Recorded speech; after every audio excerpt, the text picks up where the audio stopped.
Facebook, we are streaming live at Ghana Ports and Harbours Authority. On YouTube, we are streaming live at Iron Port. In the course of tonight's program, we will get interactive, and the numbers you could send your WhatsApp messages to is 053 053 803 7353. The numbers again 053 803 7353. Also, we'll be activating the phone lines where you could call in and then share your thoughts on tonight's discussion with us. In the meantime, we are going for some messages from our sponsors.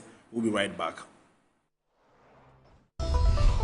Here's innovation from Goyle that takes you further.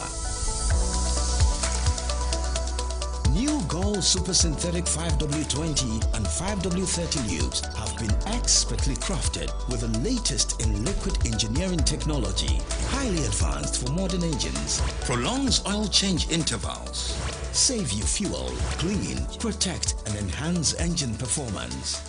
The way engines work has become complex, and Goyle has innovated to stay ahead with expertly crafted lubricants that work excellently with all petrol and diesel engines of today. New Goyle Super Synthetic 5W20 and 5W30 lubes. Innovation that takes you further. Goyle. Good energy. Electricity, then pay your taxes. Yeah. Our taxes, our future. Because you see, without our taxes, we wouldn't have good roads, good schools, better hospitals, street lights, and other very important social amenities. When we pay our taxes, we give our children free and quality education. Talga, my money too small. Why should I pay my tax? Look, small. Salifo, it doesn't matter how small or big your business or income is. You still have to pay your taxes. The little taxes from each and every one of us, when put together, could give your community clean water or that deprived school with tables and chairs. Please pay your taxes. It is your responsibility. It is your civic duty. It is the law.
MPS Terminal 3 is Africa's new state-of-the-art container terminal at Tema Port.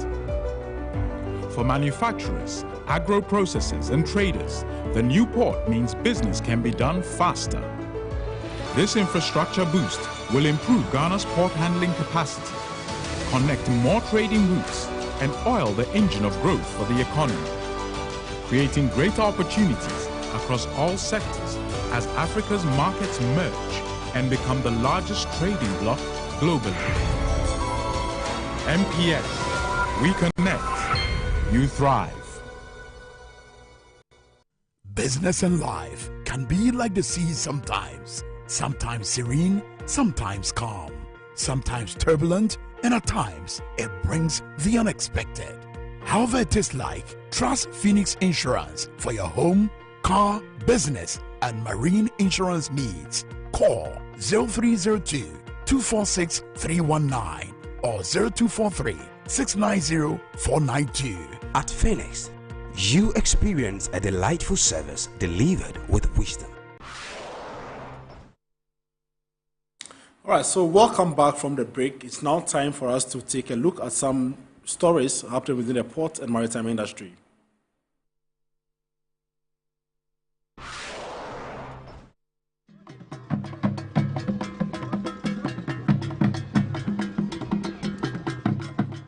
The world's largest floating book fair, Logos Hope, has made a return to the port of Tema, giving a new opportunity to the Ghanaian port community and the entire citizenry to experience this innovative and educative adventure.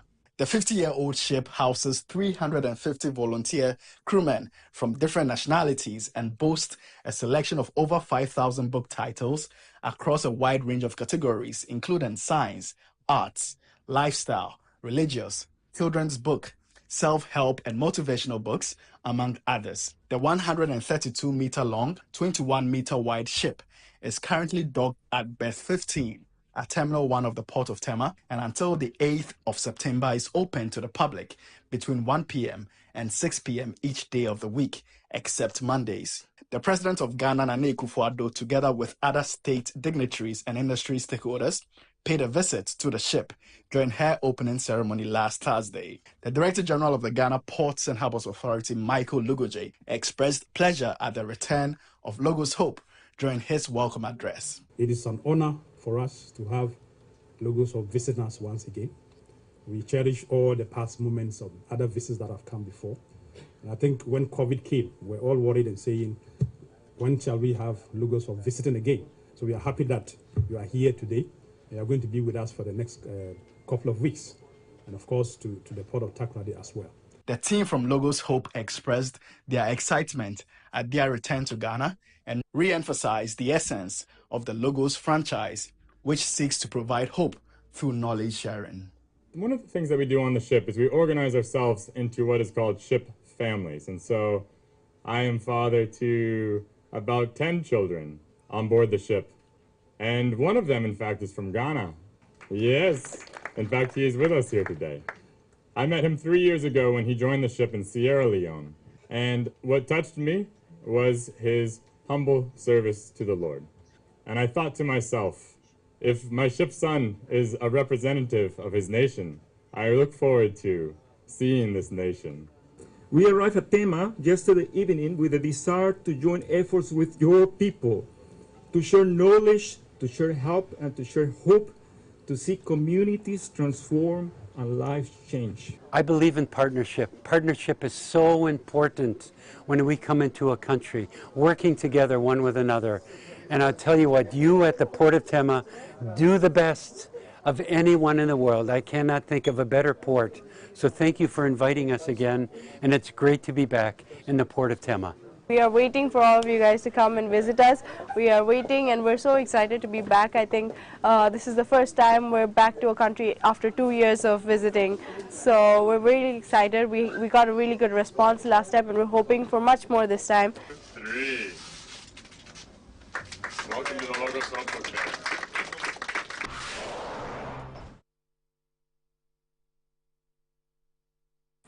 All right, so away from that, let's take a listen to some international port and maritime news.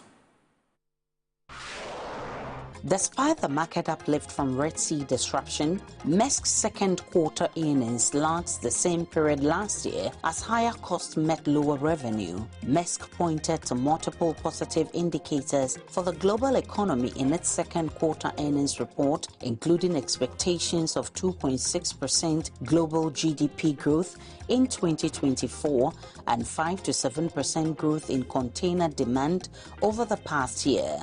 After outperforming in the first half of 2024, Maersk expects demand to cool in the coming quarters with a 4 to 6% growth estimate for 2024. Limiting the commercial impact of that demand growth, an influx of new build deliveries brought 10.4% world fleet growth in the year to the end of quarter 2.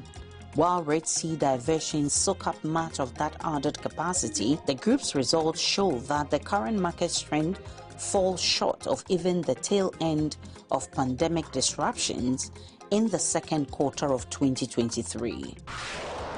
Shanghai International Port Group (SIPG) has launched the first phase of Lojing Terminal with 5 berths The first phase of what is described as one most advanced automated container terminals in China adds a design capacity of 2.6 million TEU annual throughput to the world's largest container port. Construction started in December 2022, and the terminal at Luojing Port currently has 100,000 tons class container berth and 4 10,000 tons class container beds. The automated container terminal at Luojing has been built on the site of old coal and ore terminals, which ceased operation in 2017 and 2019 due to the high pollution they caused, providing low added value to the business. All right, so it's now time for us to take the phrase of the day, and today's phrase of the day is shipping and liner conferences.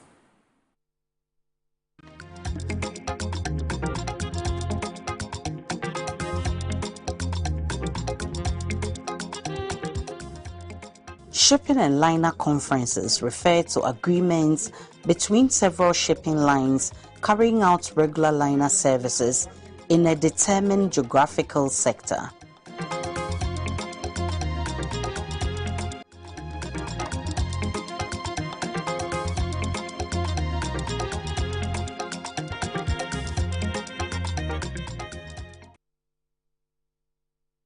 All right, so welcome back. Tonight we are discussing tax obligations and tax reliefs. We are taking a look at some insights from the Ghana Revenue Authority. And tonight we have in the studio Mr. Eric Anthony. He's the Chief Revenue Officer at the Large Taxpayer Office at the Ghana Revenue Authority. Sir, good evening and thank you for joining us. Good evening. Pastor, you are doing well. I'm doing very well, and thank you for having me. And good evening to your cherished listeners. It's always a pleasure having you in the studio. Thank you. And you are no stranger to this particular program. Yes, I am. So tonight we are discussing taxes, and then one will find out. I mean, the month of August has been slated as a tax month, I believe, by the Ghana Revenue Authority, and it's for this reason that we are having tonight's discussion. And then I want to find out from you, why is it important for Ghanaians to pay taxes? But before you answer that, maybe you tell us why the Ghana Revenue Authority has decided to have a tax month. I mean, what is the need for that? Well, thank you for the opportunity to talk about tax. I mean, on a very big platform such as yours. Can you get your microphone closer to you? I think it's better. Is okay now? Okay. Yes, so thank you for the opportunity to talk to Ghanaians on matters such as this. First of all, GRA is the statutorily mandated institution responsible for the administration of taxes in Ghana. And we believe that as part of the tax administration in Ghana, we owe the public the duty to sensitize them on the do's and don'ts, or what is required of them, what their rights are, to the extent that it will enhance voluntary compliance. Okay. So the whole idea is to bring the tax machinery to the doorstep of the taxpayer, make it more convenient. First of all, let them understand what it's all about, and then secondly, make it more convenient for them to enhance their level of voluntary compliance. So that is the reason why we are out there, to engage our clients, who are the taxpayers. And usually, how many months are we looking at? Is it August and September, or is it just August? No, for now, yes. Actually, it's supposed to have been, I think, April. But then, this is a special arrangement for us to get closer. I mean, things are changing, so. Okay. So, back to my first question. Yes. Why it is so important?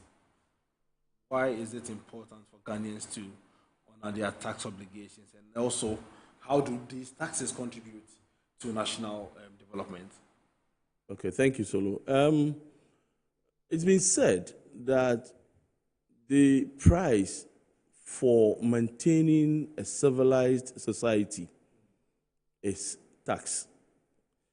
We can testify to the fact that when we put up governments in place, okay, and we give them the mandate to ensure development of the country, and we don't finance that mandate, we have essentially done nothing. Okay. Because government requires that resource, that money, to be able to implement programs. Now, let me go quite specifically. You realize that taxation is a means by which government raise the necessary resources for the provision of social amenities. Okay. You would agree with me that if individuals were to, construct their own hospitals, establish their own schools, construct their own roads, certainly there is going to be chaos. And there is certainly going to be what we call the battle of the unequals, because some would have the power to do that, others will not have. So to bring a commonality amongst the community as a whole, it then becomes the duty of the government to provide such social amenities. And where do we get the money from? One main source is the taxation. Okay. Secondly, government has a lot of other responsibilities. The government machinery is run by people, the employees of the state. Yeah. Government has to pay them and pay their pensions and all the employment benefits that come with that. That aside, the provision of public infrastructure. Let's look at security. The army, just to protect the borders of our country against any external aggression. And the police maintaining law and order, so that I wouldn't find you on the street in your Mercedes-Benz, and because I'm stronger than you, I'll just pull you off the car and then take your car. There should be order, law and order, and it's maintained by the police. And it's part of government's responsibility to ensure that there is law and order. That notwithstanding, we also use tax to protect the health of the people. Where hazardous products are being put on the market, and that becomes somebody's economic activity, so you can't stop it. So when taxes are raised on such products, it has the effect of stopping people from consuming, because then the prices become higher, so that the consumption of such products are reduced or controlled. We can also use it to protect infant and indigenous industries. We can use it to close the gap, the inequality gap between the rich and the poor. That is, if you talk about a progressive tax system where the rich pay more and the poor pay less, so that it closes the inequality gap, between the people.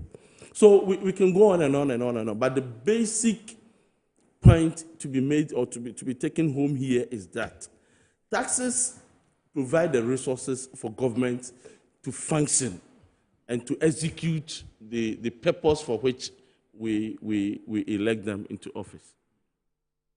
Okay, we'll be delving more into that. But what are the primary obligations of a taxpayer in Ghana? Well, I would say there are four. Okay. Four main obligations on the taxpayer. First of all, let me draw our attention to a provision in the 1992 Constitution, Article 41, that talks about the duties of the citizen. And you look at 41J, and 41J actually provides that every citizen is supposed to disclose their incomes honestly to the appropriate agencies. Okay. And to ensure that they commit to all their tax obligations. So these are specific provisions in the 1992 Constitution. Okay. Now let us come back to what can be extracted from this article. First of all, each individual has to register with the Ghana Revenue Authority. When I say each individual, it means that anybody who qualifies to pay tax. And who qualifies to pay tax? Pay tax. And you know, when you look at the Income Tax Act, the 896, it does provide that income tax is payable for each year of assessment by anybody who has a chargeable income. These are technical terms I will explain later. Okay. But what it means is that anybody who has a chargeable income, or in the street sense, let me say, who has a taxable revenue or taxable income, that person should register with the GRA. Okay. So that the GRA will have a complete record on you and can then be engaging you in line with law. Okay. And there are a lot of benefits that come with that. In addition, you need to file returns. Okay. Returns for businesses? Yes, for and individuals as well. Okay. For corporate bodies and individuals as well. Okay. You need to file your return. And a return can be personal annual income tax return or that of the company. Now, it is a form designed by the Commissioner General to extract certain information from the taxpayer. Okay. So you need to file your return. Some are filed annually, some are quarterly filed, some are filed on monthly basis. We have the PAYE return, we have the withholding tax return, we have the VAT return, and then we have the annual income tax return. So you need to file this as a statutory obligation on your part as a taxpayer. I do it, and I'm sure you do it, and everybody has to do it. The third I can talk of is the payment of tax. You know, payment of tax has been structured in such a way that they are paid on certain statutorily provided dates. So, as a duty, you need to pay tax on due date. So, if it is said that you are supposed to pay your tax by the 15th of the ensuing month, so be it. If you're supposed to pay it by the last working day of the ensuing month, so be it. If you're supposed to be paid on or before a certain date, so be it. So, as a responsibility or as an obligation, we need to pay our taxes on due dates. And then the last one, which is I call the accurate and honest disclosure. You know, it is an offense to provide a misleading information to the GRA. Okay. And as I did mention, as I did refer to in the Constitution, we as taxpayers need to make very honest disclosures. Okay. By keeping appropriate records and make sure that the disclosures that we are giving to the Commissioner General are the exact, numbers that actually existed or have come up in terms of your business. Okay. And are we getting that from the businesses? Are we getting that from the individuals who file their taxes? And how does the GRA determine if what you filed is right or not? Well, I can say that yes, the taxpayers are actually filing their returns, but we still have some. It is often said that nobody likes taxes. That is quite true. That is quite true. But if anybody who does, for me, anyone who doesn't like tax, doesn't like hospital, doesn't like police station, doesn't like good roads, doesn't like good water, doesn't like other things that are provided by the state. And you see, one important thing is that for us to be able to hold governments accountable, we need to give them money. If I have assigned you on a task and then I don't finance that activity, how can I come back to you and ask for accountability? So it is important that we think of that as well. So yes, to your question. For whom much is given, much is expected. Yes. You mean? Yes. So we should give government more taxes for government to also... Precisely. Okay. Precisely. Okay. Yes, so as I was saying, yes, GRA, we do receive a number of tax returns filed by our taxpayers. If there are statistical inaccuracies, we draw their attention to. Okay. And I can say on authority that, yes, with the kind of tax education that we have given to the public, And the fact that we have brought the process close to their doorsteps by getting our systems automated, it's been quite easier for people to file their returns. And I think that they are doing well, except that we still have some more room for improvement. And as we engage, we continue to get more people in the tax net. So yes, they are filing, but we still have to encourage some more people to get on board. All right, I think it's encouraging to know that, I mean, people are paying their taxes. I know recently the board of the Ghana Revenue Authority issued a statement to commend management for achieving the mid-year target. Is this the case, and is it an indication that people are now responding to paying taxes? Yes, I would say people are now responding better than before. And again, the management of the Ghana Revenue Authority, I would say, have revised our processes and our systems. I mean, you are aware that unlike those days, you had to drive from your home to locate a tax office, probably join a queue and go through some amount of stress before you execute this constitutional duty. Yeah. Today, it's not like that. You can pay taxes in the comfort of your bedroom. You can approach GRA online. So I'm sure that these are these are some of the processes that have made it quite easier for the taxpayers to fall in love with the tax system and be paying more taxes as well. Yes. So how can individuals, I mean, also ensure that they are meeting these responsibilities as you did indicate per the Constitution, also the GRA Act? Yes. Individuals are just one set of the tax-paying public. Very well. We have the corporate institutions, trust, and body corporate and others. Now, for the individuals, the system is such that they pay what you call personal income taxes.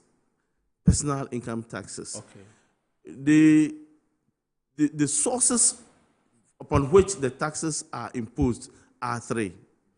We have the employment source of income, we have business, and then we have investment. You see that, you realize that the individual may cut across all the three. Okay. So an individual who is an employee has to pay what we call pay as you earn taxes. An individual who has a business, a side business, has to disclose the income from that business. If that individual has income coming from an investment, that income too has to be disclosed. So you are required to file your return. You are required to make honest disclosures in the return, and then the GRA will review the return and agree with you. As I said, if the individual has to pay some taxes together upon the determination of the numbers in the return, the individual has to go ahead and pay on due date. Okay. And then, if the individual has any challenge in terms of the administration of the taxes, the individual has every right to engage the GRA, to engage the GRA in terms of that challenge, so that we can help them resolve that challenge. Let me also be quick to say that the individual is clothed with a lot of rights. Okay. A lot of rights. First of all, we have what we call right to confidential and private information, or privacy and confidentiality. So if the individual gave their information to the GRA is not required to publish it, I mean, to anybody. Yeah. Unless, even the Commissioner General, before the Commissioner General gives out such information, unless it is done within the confines of the law. Okay. And Section 7 of the Revenue Administration Act is clear on that we cannot just put out private information in the public. And information on our taxpayers are official information that are held in secret. So they should be rest assured. Individuals, they have right to representation. So if an individual feels that he doesn't understand the processes, or he's not comfortable with them, or he wants to be represented, yes, it's within their right to get, let's say, practicing tax practitioners to represent them, and it's allowed. They have right to pay fair taxes. So the GRA cannot assess you more than ordinarily you are supposed to pay. Okay. And it's vice versa. We can't do more, we can't do less. So that right is available to the individual. And again, there is this right to a professional, a courteous and professional service. So the GRA cannot be dealing with the taxpayer in an unprofessional manner. Okay. We cannot do that. So it is a right that is available to the individual as well. And the bottom line is that where that line is crossed, the individual has the right to report that officer to a superior officer in the GRA. And if the superior officer doesn't take an action, that individual, affected individual, can also move as far as to the office of the commissioner, DTRD, or any of the commissioners. So all these rights are available to the individual. And they are aimed at making the tax regime quite friendly to the individual. Okay. Yes. Okay. All right. So let me just remind viewers that tonight we are discussing tax obligations and tax reliefs. So we are dealing more with the tax obligations now, and it will be coming to the tax reliefs as well. I'm sure most people are interested to know the reliefs that they can apply for, and then how much those reliefs are, and all that. So we'll be coming to touch on the reliefs that businesses and also individuals are entitled to. So let me come back to you, sir, and then find out from you. You've spoken about how these taxes are used for national development and all that. Can you also explain? I mean, how does one register with the Ghana Revenue Authority in the first place, and what's the process? I mean, for one to also file his or her tax returns. Okay, so first of all, the registration process is very, very simple. You register your details. That is, you register for a tax identification number. So the forms are friendly, they are online, and even where you have a difficulty in appreciating the demands of the form, our offices are opened and you can visit any office for assistance. And again, in the registration, you need to indicate the type of taxes that are applicable to you. So if the nature of your business is such that you need to pay VAT, that is value-added tax, it means that you have to register that tax handle as well as part of your taxes. Okay. So the registration process is simple, and it's online. At our website, the forms are there. Okay. And as I've said, if you happen to have any challenge in terms of the registration process, you need to. If it's a limited liability company, if it's a company, then you must have registered or incorporated with the registrar of companies. If it's a sole proprietorship, you must have registered as such. Or if it's a partnership or a trust.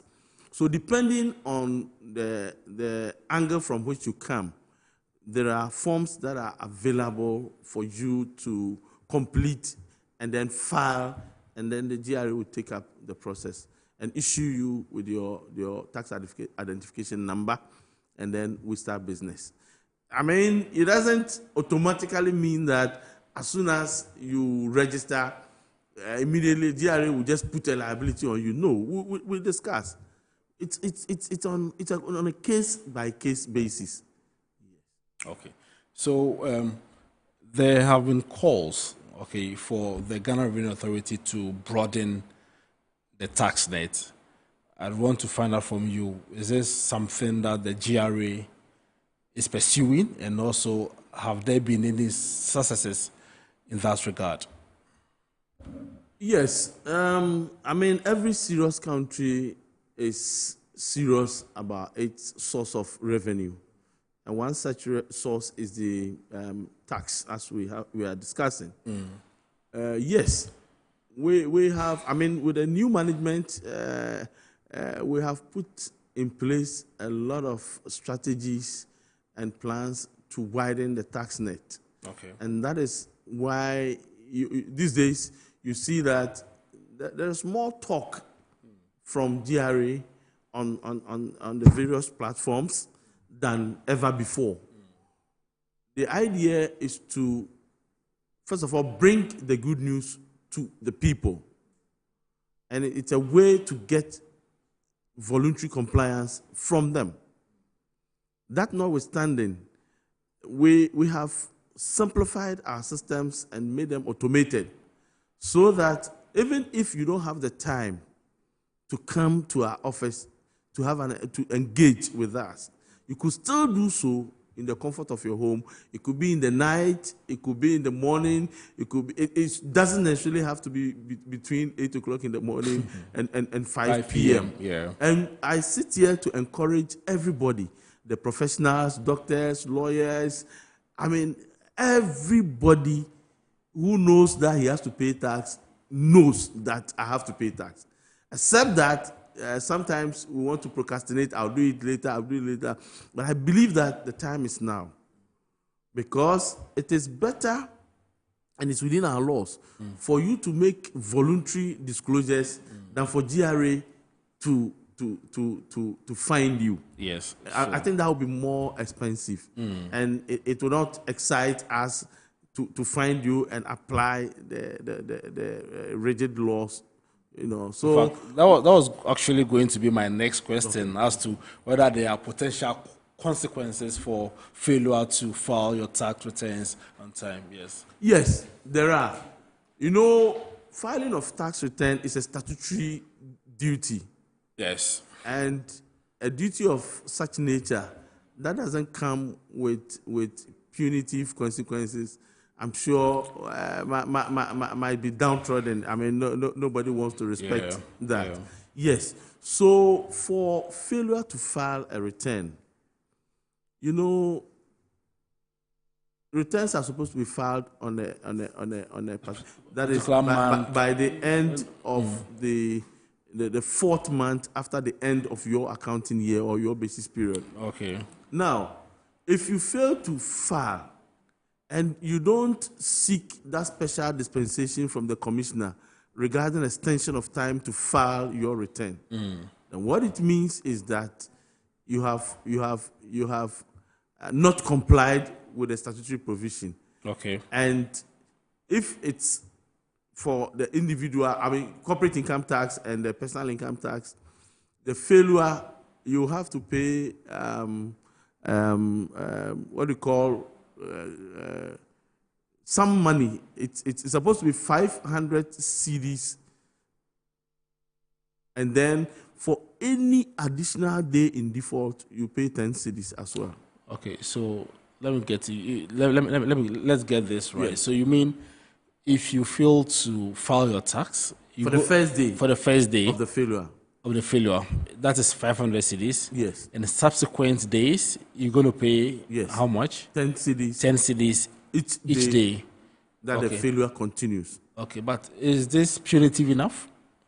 You see, the idea is not to punish our taxpayers. It's to encourage them. And if, I mean, the longer it is, the more valuable it becomes.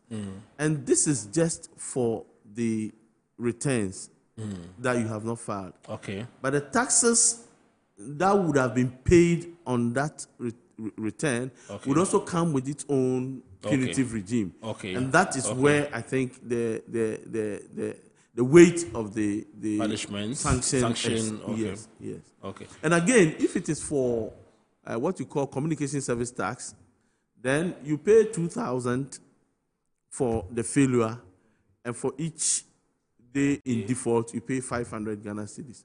So yes, there are penalty implications for the failure to comply with that provision.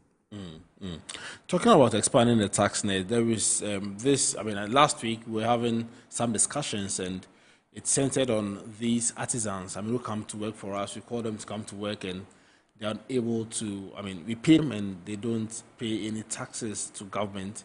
And then we ask ourselves, how does GRA get its share of this particular payment? That is because they are earning, revenue as a result of the work that they've done. So, how does the Ghana Revenue Authority incorporate such people into the tax net? Okay, so the matter is, for me, is simple. We have what we call a withholding tax regime. Okay. What it means is that if you are a company, if you are a corporate institution, okay, and then you engage an artisan to either execute some works for you, okay, or render a service to you, okay, by the provisions under Section 116 of the Income Tax Act 896, the corporate institution automatically becomes a withholding agent. So if the value of the service that has been rendered to you is more than 2,000 cedis today, okay, you are required to withhold on that service the amount, the gross amount paid for that service rendered to you. Okay. And if it is a service, you have to withhold at a rate of 7.5%. If it is works, you have to withhold at a rate of 5%. Okay. And if there are goods that are supplied, then you do so at 3%. So what it means is that if you fail to withhold, if the transaction actually qualifies to be taxed, yes, to be, the payment qualifies to be withheld. Okay. And then you fail to withhold, or you do not withhold, you pay the full amount to the supplier, or the service provider, or the artisan.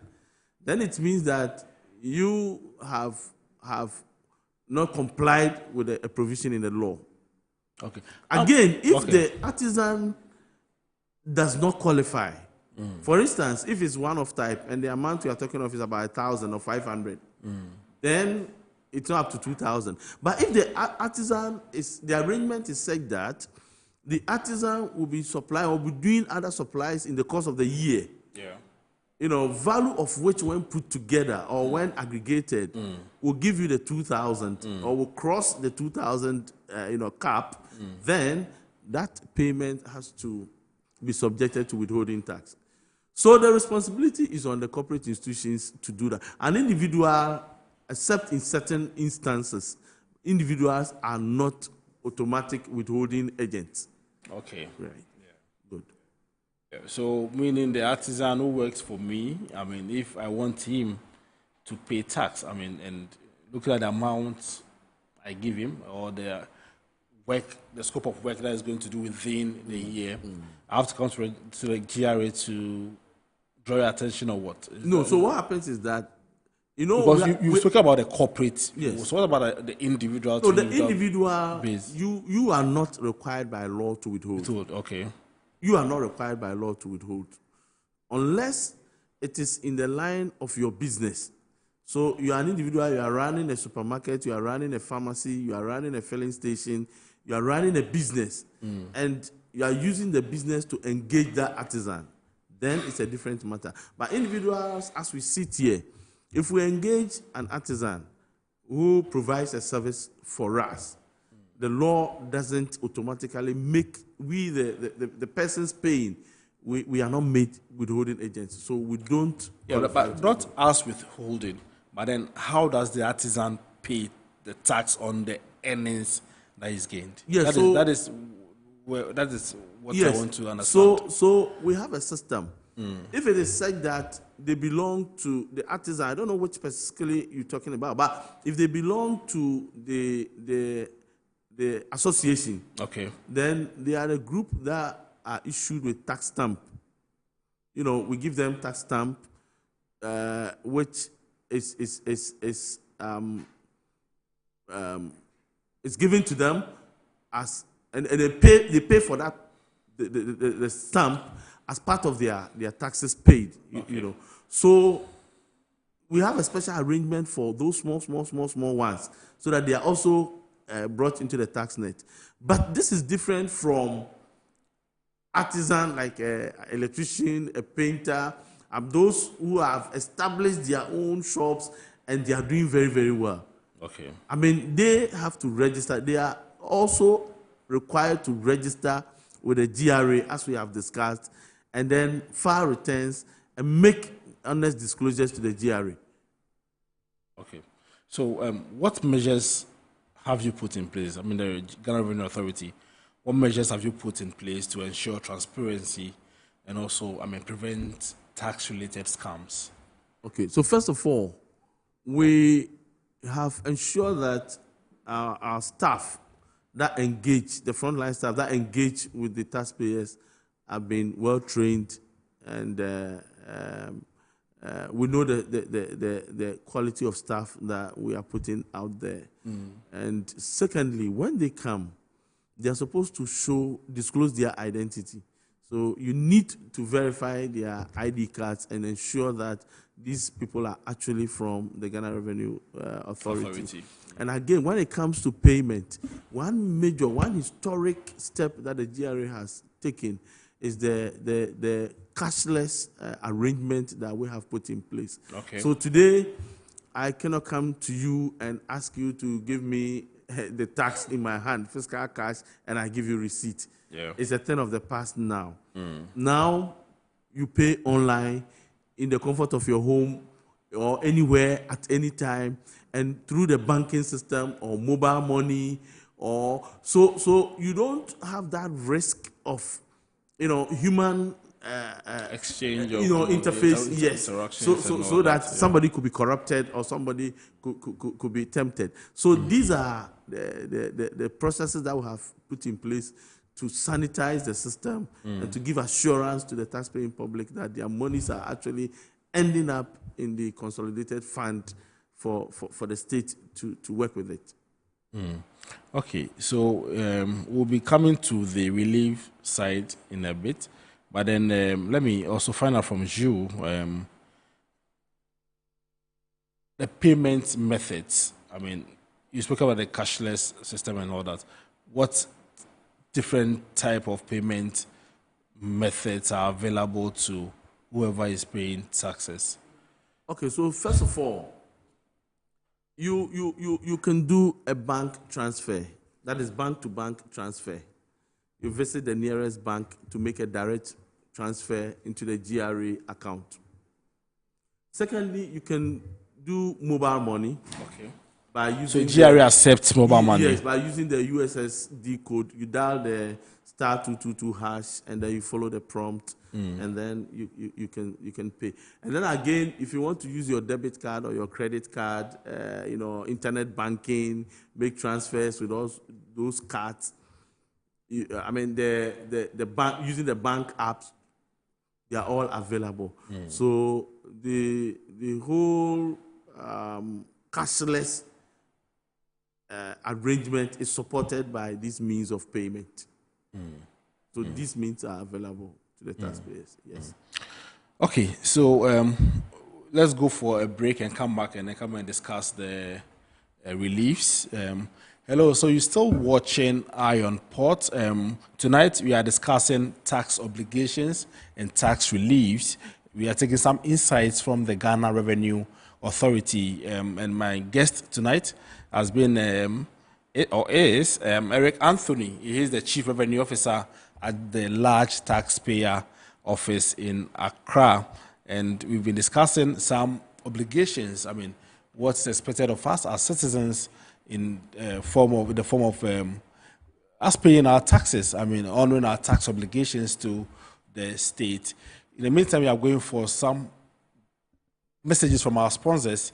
We'll be back to discuss the tax reliefs aspects bit of tonight's discussion. We'll be right back after the break. Here's innovation from Goyle that takes you further. New Gold Super Synthetic 5W20 and 5W30 lubes have been expertly crafted with the latest in liquid engineering technology, highly advanced for modern engines, prolongs oil change intervals, save you fuel, clean, protect and enhance engine performance. The way engines work has become complex, and Goyle has innovated to stay ahead with expertly crafted lubricants that work excellently with all petrol and diesel engines of today. New Goyle Super Synthetic 5W20 and 5W30 lubes. Innovation that takes you further. Goyle. Good energy. Electricity, then pay your taxes. Our taxes, our future. Because you see, without our taxes, we wouldn't have good roads, good schools, better hospitals, street lights, and other very important social amenities. When we pay our taxes, we give our children free and quality education. My money too small. Why should I pay my tax? Look, small. Salifo, it doesn't matter how small or big your business or income is. You still have to pay your taxes.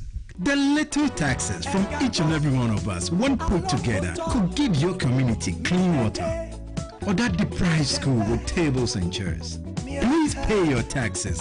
It is your responsibility. It is your civic duty. It is the law.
MPS Terminal 3 is Africa's new state-of-the-art container terminal at Tema Port.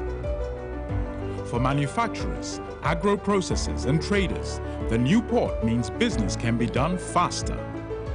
This infrastructure boost will improve Ghana's port handling capacity, connect more trading routes, and oil the engine of growth for the economy, creating greater opportunities across all sectors as Africa's markets merge and become the largest trading bloc globally. MPS, we connect, you thrive. Business and life can be like the sea sometimes. Sometimes serene, sometimes calm, sometimes turbulent, and at times it brings the unexpected. However it is like, trust Phoenix Insurance for your home, car, business, and marine insurance needs. Call 0302-246-319 or 0243-690-492. At Phoenix, you experience a delightful service delivered with wisdom. All right, so you're welcome back from the break. Tonight we are still discussing tax obligations and tax reliefs, insights from the Ghana Revenue Authority, and my guest in the studio is Eric Anthony. He is the Chief Revenue Officer at the Large Taxpayer Office in Accra. Mr. Eric, so there are some messages here. Let me go on, let me read them, and then I'll activate the phone lines as well. This one says, good evening, I on port. I would like to find which entities fall into the category of dealing with a large tax office, that's LTO. And then the bit I find rather absurd about registering with GRA for a business entities is making you pay the income tax based on a projected profit for a business whose activities is yet to see the light of day. This has to be scrapped because it normally presents a big barrier. A small administrative fees can rather suffice, just like the Office of Registrar of Companies. And this is coming from our regular texter, Oyema from Tema. And then before you answer that, let me activate the phone lines. So the phone lines have been activated. The numbers to call 0205 528 353. The numbers again 020 552 8353. You can call and join the discussion. All right, so maybe you would answer that, then we come to the reliefs. Yes, okay. For large taxpayers, yes, they are defined. We have gone through the list of taxpayers that we have in the country. Okay. And we've selected the largest ones based on their what do you call, their revenue or their income. Okay. And we have put them together as clients of the LTO, gazetted them and put them together as clients of the LTO. So it is based on their revenue. Okay. You know? Yes. So, okay. Okay. And then the specialized activities that they engage in. For instance, when we say petroleum or the banking, so it depends on the industry in which they are as well. Okay. Yes. So that is for large taxpayers, and we have only one in the country. So it doesn't really matter where that company is located. Insofar as that company falls within the definition of large taxpayers, as determined by the Commissioner General, yes, you need to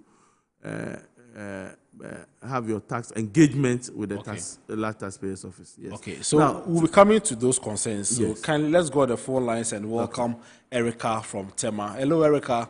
Good evening and thank you for calling. Okay, good evening. Please, I heard the presenter saying that yeah, hello. Yes, Erica, I can hear you. Yeah. So please, I heard the presenter saying something about the withholding tax, that if it's more than 2,000, you can withhold. That's if it's services, 7.5%. So I was asking, what if probably you have a client that normally deducts withholding from you that's above 2,000, but there's a particular month that you deduct, maybe you bill the person for less than 2,000, maybe 1,500, and the person still withholds. Is it right? I just want him to clarify that for me.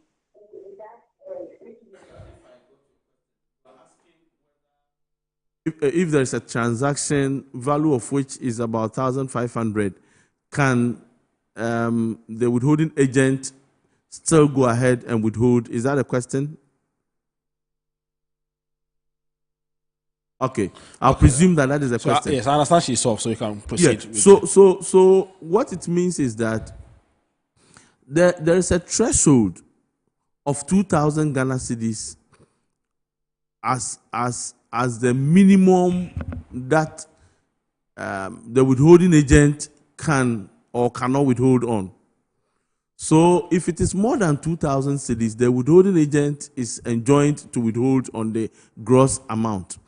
Now, the distinction I made there was, if the same supplier has made some supplies within the year of the same nature in bits which are not up to, individually not up to 2,000, then the law requires the withholding agent to amalgamate all those bits. And if putting them together, the value will be more than 2,000 cedis, it means that the threshold has been met, and in respect of that supplier, the withholding agent has to withhold the tax. Now, the 7.5% I mentioned is specifically for services. So if the provider provided service, then the rate for withholding on services is 7.5%. Okay. If it is works, then it's 5%. If it is goods, then it is 3%. Okay. So, Erica, the 2,000 is a threshold. Okay. If it's just one transaction within the 12-month period, the year, and it's less than 2,000, you cannot withhold. Okay. Even okay. if the withholding agent is a limited liability company. Okay. But if there are other transactions of different or varying values, which when put together, you will still cross the 2,000, then it becomes a withholdable transaction. Right. That's fine. Let's go back on the phone lines and welcome Farahan from Tamale. Hello, Farahan. Good evening and thank you for calling.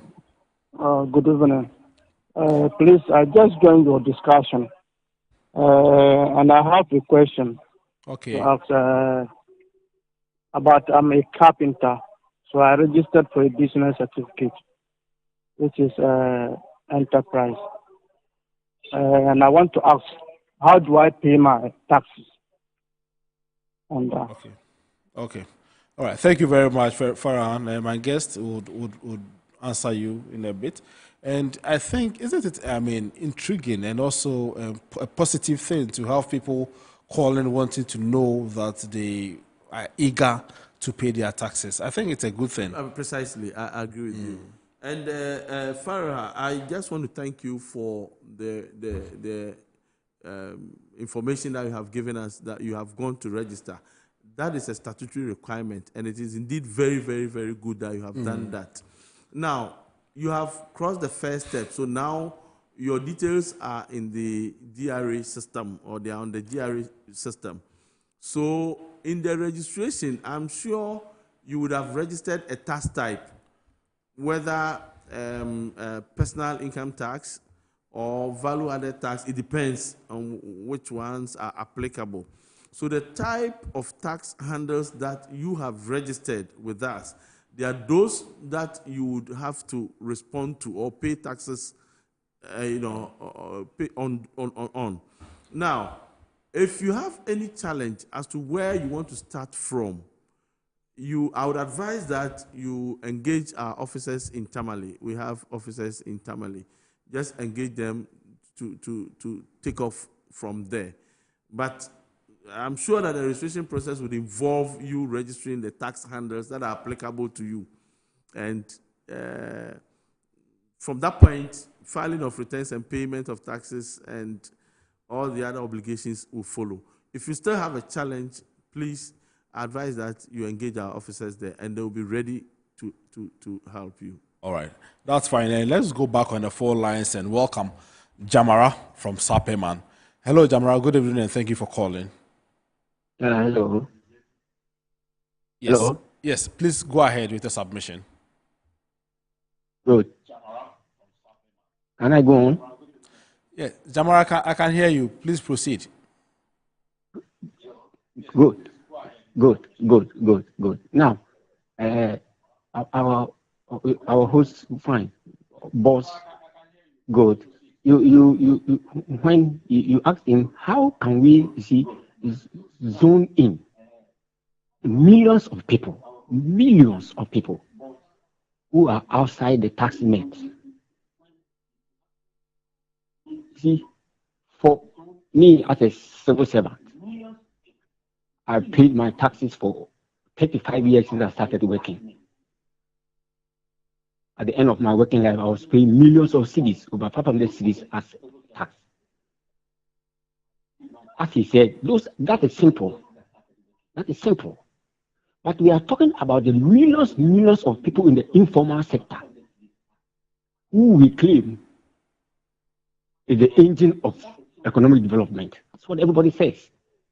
That the informal sector, engine of economic development. That's where the private sector is located, in the informal sector. Millions.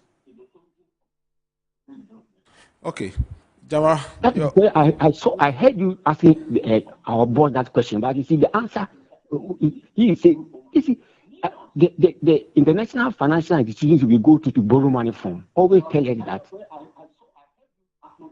it is because of our inability to zone in, net in these millions of people. I'm talking about millions of people. If each person is able to be zoned in and pay 10 cities, 20 cities, 50 cities, 100 cities, millions. Yes. One city times one city. Demra, thank you for calling. Your point is well noted. I mean, you are emphasizing the need for the tax net to be expanded and all that. I think that is what he's saying, and he wants the GRA to expand the tax net more and bring in more people into the tax net. Yeah, I agree with Jamra, and thanks for the outpour of your sentiment. Yeah, I mean, you couldn't have put it better than Yeah. you did. The point is that tax is a shared responsibility. It's a shared responsibility to the extent that if DRA doesn't come to you, you need to go to GRA. If you understand the discussions that we have had so far, and I've said that the person who wants to avoid tax is the person who doesn't like electricity, who doesn't like water, who doesn't like good roads, who doesn't like good hospitals and good schools. This is where we raise money to provide these amenities. Yeah. So if you are paying, you are in Sapema, you are paying, and there are people around you, and you are of the view, you have a strong opinion that they are not paying, there is nothing wrong with approaching them. At least just have an engagement with them. Or even reporting them to the GRA, perhaps. That would be ideal, because we are not going to expose you. No, GRA will not expose you, but we'll take it up and verify whether the information you have given us is credible. Very well. And at the end of the day, you would have helped that person, because that person, when is brought into the tax net, has now, and starts paying tax or doing the right things, now becomes a compliant or a law-abiding citizen. Unlike this, most cases, you will see that our people are aware that this man is not paying. But This woman is not paying. They say they don't do anything But it's about like, it. I don't care. Okay. We cannot, develop our country with that attitude. Very well. So Very well. it's important that we all put our hands on the wheel. That's well noted. Let's go on the phone lines again and welcome Ken from Tema. Hello, Ken. Good evening, and thank you for calling. Ben from Tema, I understand. Ben. All right. So, Ben, good evening, and then we are listening to you, Ben. Okay, please, I want to the threshold for... Ben, you need to reposition yourself. We can hardly hear you. Please, can you hear me now? Yes, it's better. Okay. I want to know the threshold for those people who are supposed to pay VAT standard and then the flat rate. Yeah. The threshold for those who are supposed to pay what? The VAT standard. Okay. Yeah, and those who are supposed to, pay the flat rate. Okay, that's fine. And the two, our boss was talking about the withholding tax, deduction, and he mentioned 5% withholding tax. With the 5%, if let's say there's an invoice where they stated maybe there's a goods on the invoice, the purchase, and there's a service on the invoice, let's say labor, and the goods is associated with a figure, an amount, and the labor is associated with an amount. Are you supposed to use the 5%, the 5% as works, or you're supposed to, deduct the 3% on the goods alone and the 7.5 on the service alone, which is the labor? All right. Thank you very much, Ben, for calling. Our guest in the studio will do justice to your question. Okay, so Ben from Tema, you would like to know the threshold for the flat rate. Yes, so VAT, value added tax, the Amendment Act 1027 provided that the taxpayers or those who engage in taxable supplies or those who do taxable activities, taxable persons who engage in taxable activities, whose annual income, that is your revenue for the 12-month period, is not less than 200,000 Ghana cedis and not more than 500,000 Ghana cedis. So a retailer whose annual or income for the revenue for the 12-month period is between 200,000 cedis and 500,000 cedis. They should account for VAT on a flat rate of 3%. And then, of course, the levy, the 1% levy. Yes. So these are the threshold. And anybody above that would then suffer the, no, I won't use the word suffer, would then be taxed at the rate of the standard rate. Yes. Okay. Yes. Okay. All right. So let's go on the phone lines again and welcome Catherine from Tema. Yes, please. My question is, if I render a service with the amount of 1,500 for, let's say, the month of July, does the withholder have the right to withhold from that? Okay. Okay, so if it is one of, Catherine, if it is one of transaction, that there is no likelihood that that person would render another service to you in the course of the year, the 12-month period, then so be it. You cannot withhold 1,500. You are not up to the threshold. But if the same person does further supplies in the course of the year, you know, value of which, when added to the 1,500, will be more than 2,000, then you would have to withhold subsequently. Okay. Yes. Okay. All right. So I think we had some outstanding messages from your end. So let's add this one to it. Ohima, the first message that I read to you, she was asking why you need to pay for a projected amount and all that. So I think, so we have that, and then there is one also here. This one says, I want to find out if one can review one's returns if one cannot realize a projected income after operating a whole year or two. This is from Yel Song Yao from WA. So if you could box those two questions. So I think that we can put the two together and then yes, go. yes. Yeah, you see, in Ghana, we have an upfront tax payment regime.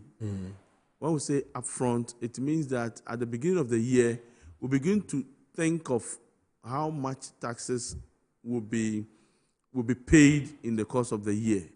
Now, the rationale is to make money available for the state machinery to run. Because if we are to wait till the end of the year, let's even assume that everybody's financial year is that of the calendar year, which means that we are talking of January to December. Yeah. I mean, that's an assumption. Now, from the question, it will imply that then the state would have to wait till after December, when the business year or their financial year has ended. They have prepared their financial statements, they know the profits or the losses that they have made before we can talk of tax. So then what happens? It means that the state revenue would not be available. Yeah. And by the time it is paid, probably the value would even have gone down. So let me be quick to say that tax is a creature of statutes.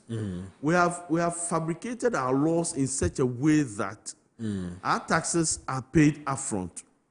And by virtue of that, if you happen to overpay, there is an opportunity for you to claim a refund.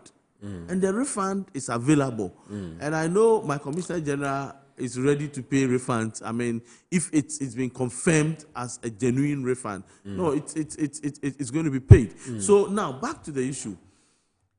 The law provides that anybody who pays tax by installment should do what we call self-assessment. Okay. So at the beginning of the year, you file what we call self-assessment return. In that self-assessment return, it is you, the taxpayer, who decides. You decide how much your tax is likely to be at the end of the year.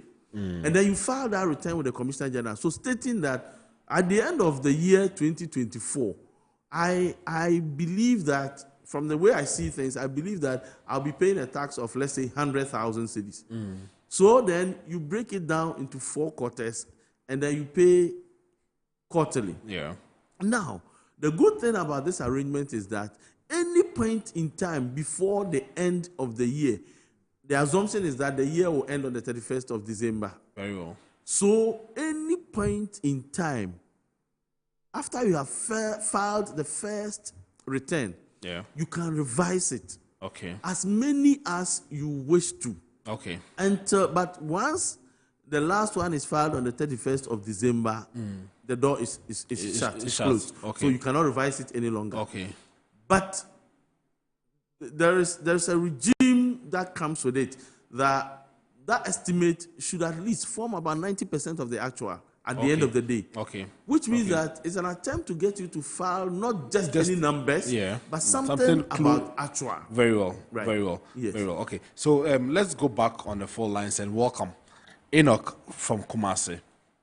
Hello, Enoch. Good evening. Good evening. Yeah, thank you for calling. Welcome. Yes, we are listening to you, Enoch. So, my question is, I have a startup company. Okay. I was given an assessment, let's say in the year 2020, I was given an assessment. And my withholding tax was able to pay all the assessment given to me with some balance left. Now, the following year in 2021, I was given an assessment expecting that the balance from last year, the previous year, could offset the current year's one. I went to GRA, they said, no, that cannot be done. So I have to your line is going so faint. So if you could reposition yourself and then kindly restate your question again. Okay. So what I'm saying is that startup company, I was given an assessment. Okay. And the assessment, my withholding tax was able to the assessment with some balance left. Okay. The following year, I was also given an assessment expecting that the previous year's withholding tax could offset the current one. Okay. I went there, they said, no, that cannot be done unless they come and do some fiscal studies or something. Okay. Now, I got on that contract where my assessment, the withholding tax can pay the previous year's own and even the upcoming year. I have to find out, is it possible for the withholding tax to pay my assessment given to me last year if this current year what I have is more than what I'm owing GRA? Okay. Okay. All right. Enoch, your point is well noted. Thank you very much. Mr. Anthony here will do justice to your question. So, Enoch, I think you have a very interesting concern. Interesting because, let me start off with the Section 1 of the Income Tax Act. It says that income tax is payable for each year of assessment by anybody who has a chargeable income. Okay. That is A. And the B says anybody who has a final withholding payment. And that is the charging provision of the Income Tax Act. So you realize that in the rendition, it seems to create a ring fence. So for each year of assessment, it means that in the regime, each year's tax matter is handled on the basis of that year. So the point where you can say that you want to move to the next year is where the Commissioner General has, and that is what he was trying to say, that it's a fiscal verification. The Commissioner General under Section 36 of the Revenue Administrations Act may have conducted an audit to confirm the figures. Remember, in our discussions, we have said that we operate an upfront tax payment regime. Very well. So it's like an estimate. We work with an estimate up to a point, and it has to be confirmed.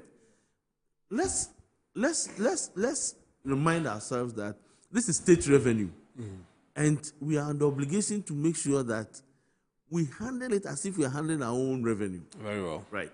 Now, the point I want to make here is that if the withholding tax credit certificate that is given you, if you look at it carefully, you see that there's a year of assessment written on it. Apart from the date on which it was issued, you see year of assessment clearly indicated. He didn't use the year 2020. So you will find that the year of assessment is 2020, which means that you by the content of that withholding tax certificate, you are saying that it can only be used to offset your 2020 tax liability. Yeah. If you want to use it to offset 2021, yeah, it means that the Commissioner General would have conducted a verification and audit to confirm that indeed your 2020 is fully paid, and this excess, you can ask for a refund, or you can ask for it to be applied for in the next years. Yes. Yeah. Okay. So until that is done, it's a bit difficult. And you see, we have come across a situation where the taxpayer has been audited. The taxpayer didn't show the withholding certificate. In fact, he kept the withholding certificate. And when the liability came out, he pulled it out as a surprise that I have this hanging. Forgetting that the withholding is a percentage of your revenue that you have received. Very well. So if the GRA grosses it up, it will give the GRA a fair idea of how much you have received. So there are a lot of mathematical, complications in there. Okay. We barely have 4 minutes to go, so let's look at the reliefs. So what reliefs, are available for all taxpayers? Okay, so since we don't have time, let me look at the individuals first before we come to the individuals. We have what we call the marriage or responsibility relief. And it's for an individual who has a dependent spouse or two dependent children on you, the individual. So if you are paying tax, let's say me as I sit here, if I have a dependent spouse, or you, if your wife is depending on you, or you have two children, even if you are not married, and you have two children depending on you, you have that relief available to you, and that is 200 Ghana cedis. Okay. Good. And monthly? No. Annually? Annual. Okay. That is big, And then we have disability relief. Okay. The disability is for our brothers and sisters who are physically challenged. Yeah. You for your employment income or your business income, you have a relief of 25% of your accessible income. Okay, those who are physically challenged. Yeah, for the physically challenged. Okay. Not emotionally injured, physically challenged. So you have 25% of your accessible income waived off, and the tax will be on the rest. And let me be quick to say that it doesn't affect your investment income. Because investment income, you are not expected to have used your physique in acquiring that income or earning that income. So it only relates to the employment and business. And the other is old age. Old age, if you are 60 years and above and you are still working, the disability, I said 25%. The old age is also 200 Ghana cedis. What it means is that if you are 60 years and above and you are still earning income, that relief is available to you if you apply for it from the GRA. And then we have the child education. Child education is actually for the children or wards. Okay. So it might not necessarily be your biological child per se, but once you stand in a local parentage relationship, yes. Those in a recognized, registered educational institutions in Ghana. So if your children are in school in South Africa, they will not. The institution should be recognized and established in Ghana, and you have up to 3 of them. Each would have 200 Ghana cedis in respect of each of them. Okay. So the 3 of them. The other is what we call the aged dependent relief. Okay. So if you have your parents or people who are dependent on you, whose ages are more than 60 years, then 2 of them would qualify for this. You'll be given 100 Ghana cedis per each of them. But they must actually be dependent on you. It means that they take the necessaries of life, food, shelter, clothing from you. So that is also available to them. And then we have cost of training relief. Okay. Cost of training is for those who have attended some training to update their skills, their technical skills, vocational skills. So it is either the cost incurred or 400 Ghana cedis, whichever is lower. Okay. Yes. So these are reliefs that are available to the individual. Okay. And the individual, by Section 51 of the Income Tax Act, can take advantage of it. You register, and then it is approved, and then you take it. Once you start, you can take it up front throughout. Okay, all right. Thank you very much, Mr. Anthony. I think due to time, we couldn't touch on the corporate one, but we'll find time and then have another discussion on this particular subject. Thank you very much for coming. So this is where we draw the curtain on tonight's episode of Iron Port. My guest in the studio has been Mr. Eric Anthony. He is the Chief Revenue Officer at the Large Taxpayer Office in Accra. We've been discussing tax obligations and tax reliefs, and we've had some insights from the Ghana Revenue Authority, and I must say it's also interesting to know that Ghanaians are willing to come forward and pay their taxes, honor their tax obligations for the development of the country. My name is Solomon Anderson. Thank you for watching, and enjoy the rest of our programs.